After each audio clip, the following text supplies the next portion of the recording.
PlayStation for sponsoring this video. Bet you can't guess what game I'm about to talk about.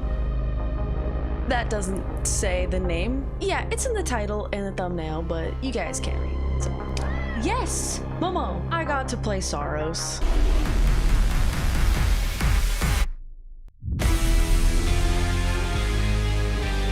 So this is my first impressions of Saros from developer Housemarque, the award-winning team behind Returnal. I was invited to their studio in Finland, and after about 15 hours of flying, I got to play for around 3 hours. And in that 3 hours, I got to experience the first 2 areas, and I got to get a taste of what we're going to be seeing when the game releases in April. You might be curious as to why this game wasn't just called Returnal 2, and so was I. During a presentation of the game, Housemarque's creative director said they wanted to build upon what they did with Returnal while also making something different and new. I'm gonna give a rundown of the visuals, the sounds, and everything I experienced, but most importantly, the gameplay. Because as Housemarque repeated to us maybe around 15 times, they are a gameplay first studio, and that is what is most important to them with Saros. And yeah, I believe them.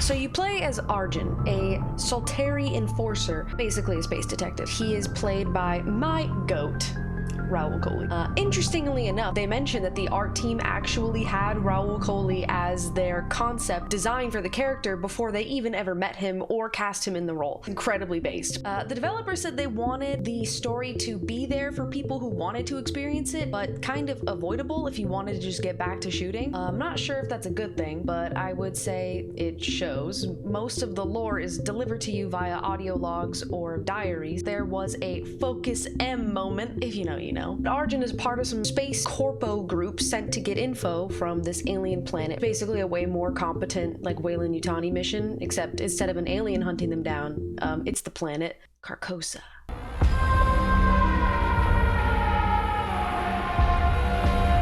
The name Carcosa actually comes from a mythical ancient city of dread and cosmic horror. Yes, I googled that. And that's basically what Carcosa is in Saros. The entire game is using this new tech that honestly I can't remember the name of, but the point is, it allows the game to look like this.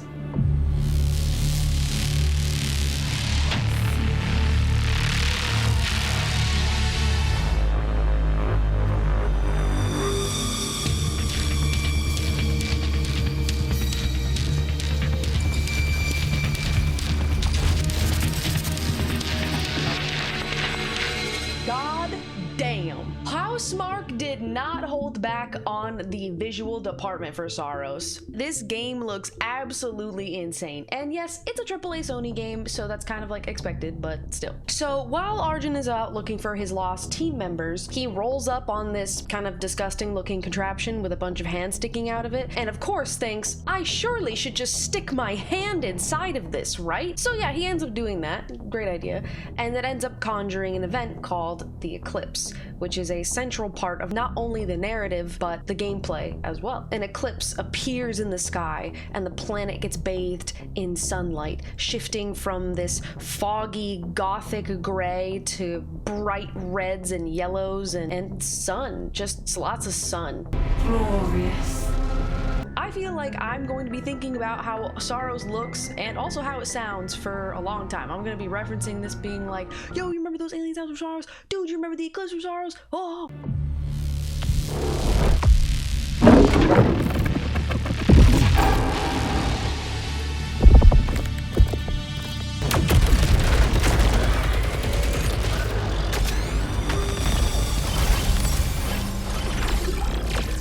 Maybe the best thing about Saros, in my opinion, is how it sounds. From the very first time you launch the game and you click a button at the main menu, this game is like alien ASMR for your ears. Just the sounds of the letters appearing on screen, this warbled sci-fi futuristic sound, it just tickled my ears in a goopy gamer way, and I loved it. Everything from enemies to gunshots to the UI sound effects are super immersive and super cool. Straight up, Saros just sounds like Dune. I couldn't stop hearing Dune with just these like slow, eerie hums and almost dream-like flowy music.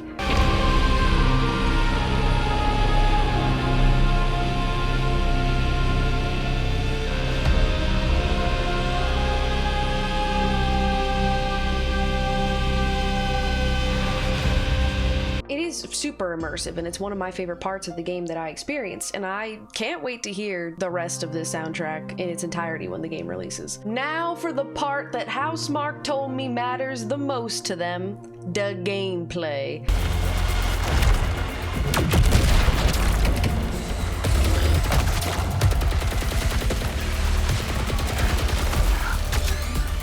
I think that if I were to describe Saros' combat, I would say think third-person Doom with, you know, the mechanics that you'd expect from a bullet hell game. Housemarque specifically told us, though, that they don't think of Saros as bullet hell. They think of Saros as bullet ballet, more of like a dance instead of an attack. And only after playing for a few hours, I understand what they meant.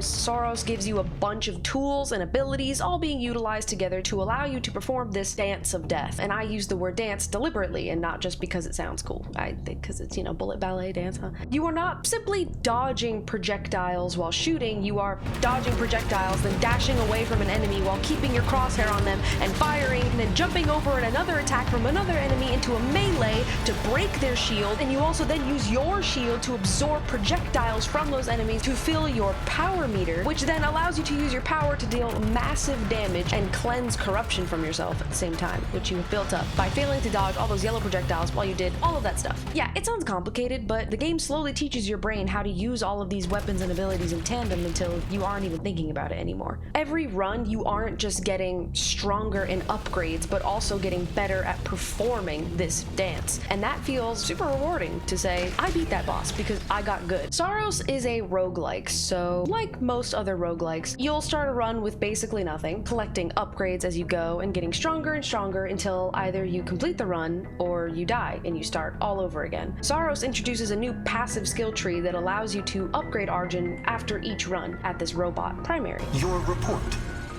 now. Dying but still being able to progress your strength in some way feels much better, in my opinion, rather than just being super omega giga punished for dying. From the parts of the skill tree I was able to progress through, it's mostly things like extra health, extra damage stats, but some of the upgrades were more interesting, like the ability to absorb projectiles you normally had to dodge or even gain a second life. I actually ended up beating the second area boss on my first try because of that second life. If I didn't have it, I would have died. The runs in Saros are streamlined to be about 30 minutes long instead of multiple hours in length, which again, I appreciated. And as I progressed through a run, I'd find upgrades called artifacts that increased my stats, sometimes giving me a specific perk like being able to heal when I did damage. I would also find gun upgrades. All the guns have stats, so you'll probably just end up taking whatever gun has a higher number, as well as new powers. A power in this game is basically an ult that you charge up by absorbing projectiles, and the power can do lots of different stuff depending on which ones you find and choose to equip. I was able to try two different powers. One of them is just the base one that you get, which is a big shot energy, and the second one is a bunch of little tiny dots of energy that I think do dot damage as far as I could tell. Also, they mentioned that there were modifiers that you could apply to your runs to increase the difficulty and make them more challenging. Think Heat from Hades or Ascension from Slay the Spire. So standard roguelike stuff, really. They also say that there's modifiers to make the game more accessible for people who suck at video games. Okay, they didn't say that last part. That was from me. Like most other roguelikes, every enemy and mini boss you encounter is used to build up your power to be able to take down the area boss without getting destroyed. I fought 2 bosses and I was not disappointed. The first area boss is a big plant monster amalgamation that uses slowing vines in the boss arena to trap you in and kind of close you in so you have very little movement, while the second area boss is a big turret called Bastion that basically plays the floor as lava with you while lighting up certain areas of the room that you can or can't stand on and making you dance around while also trying to shoot this thing and dodge a bunch of projectiles. I will say that when I encountered the first boss for the first time, the pattern was really simple. It was just dodge left, dodge right, and I got really worried thinking, oh god, is this gonna be really easy? No. I was immediately humbled. I saw the first health bar go down, and then it went into another phase. Each health bar that went down not only changed the mechanics of the fight, but the entire boss arena around it also. The fight ramped up tempo, more mobs, the ground filled with these living alien plants that would slow you and prevent you from dodging all the boss's attacks if you tried to run too far away from them. It was hard. It was scary, and ultimately it took me to my 4th try to finally beat the boss. And I remember audibly exhaling in relief, like, I was holding my breath the whole time, because 2 runs before that I almost did it and I died of a straight projectile and I had no idea, and I was like, what the fuck?